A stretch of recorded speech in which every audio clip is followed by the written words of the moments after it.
Fairport Central School District is a big place, and everybody's like, yeah, absolutely. It's one of the bigger schools in Monroe County. What they don't really think about is just really what that means. The total campus is just over 300 acres, 303 and change to be exact. However, what that kind of translates to, that's cared for predominantly by 5 groundskeepers, which translates to 60 acres per person, which turns into, if you break it down even further, that's 120 residential properties that each person is responsible for. And 8 academic buildings and 1.2 million square feet of building. That square footage breaks down to over 31,000 square feet of building that needs to be cleaned per staff member every single night. And like I said, we'll break it down a little further. What's that mean to you or me? That's 15 homes on average, if it's a 2,000 square foot home, that every person in my staff cleans every single day. So yeah, sustainability, it's inherent in our culture. It has to be. If it's not efficient, we are not sustainable as a department, period, right? If we don't have the proper equipment to do the job quickly and efficiently without being wasteful, we do not have the resources to be wasteful. Whether that's the time and the energy spent by staff members, or whether it's the resources that we put to fuel, electricity. If we're wasting fuel and electricity and time, that cuts into the budget, which is pretty lean, all things considered. So it always looking to be efficient in time and energy.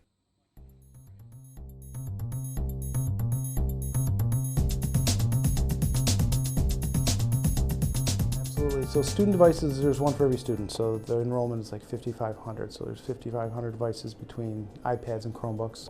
What we've seen is them being in backpacks and coming home every day, the amount of hardware repairs has increased because prior to COVID, we had everything in the classrooms. So they'd stay in cabinets, they'd stay charged, they'd pull them out when they needed them, and they put them back. So now that we're seeing a lot more travel and traffic with them, it's definitely a lot more repairs. We have almost 700 teachers or teacher staff that has a laptop as well, so that's almost 700 laptops. We have about 530 classrooms in the district that are full-time instructional, so they also have a computer in them that's attached to the presentation wall or the teaching wall. So that is typically a ViewSonic touchscreen TV. So 530 touchscreen TVs with 530 desktops, with 700 teacher laptops, with 5,500 student Chromebooks. There's quite a bit of devices. We manage all the purchasing for software and hardware, so really the needs of the district filters through this. So when we advocate yearly in the spring for a tech reserve, those are for big budget items like the district wireless. So last spring we had a vote, the community voted positively. The contents of what they were voting on last year was replacing the wireless in the entire district. So that's about 900 access points at about $1,300 each. And that will set us up for almost 8 years of wireless connectivity. Over the years, we try to get as much life out of our technology as possible. The typical lifetime of a computer or any technology object is usually 5 years. But what we do is anything that lives beyond that we can use elsewhere, we use as spares, or we use in any other capacity possible.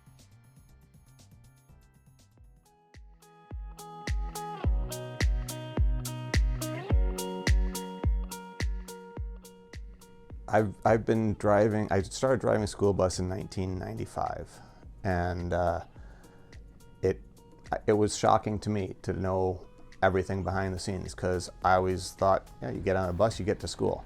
But there is so much behind the scenes that, from routing, from, talking with parents and making sure you're getting students to all the various programs that are going on throughout the day.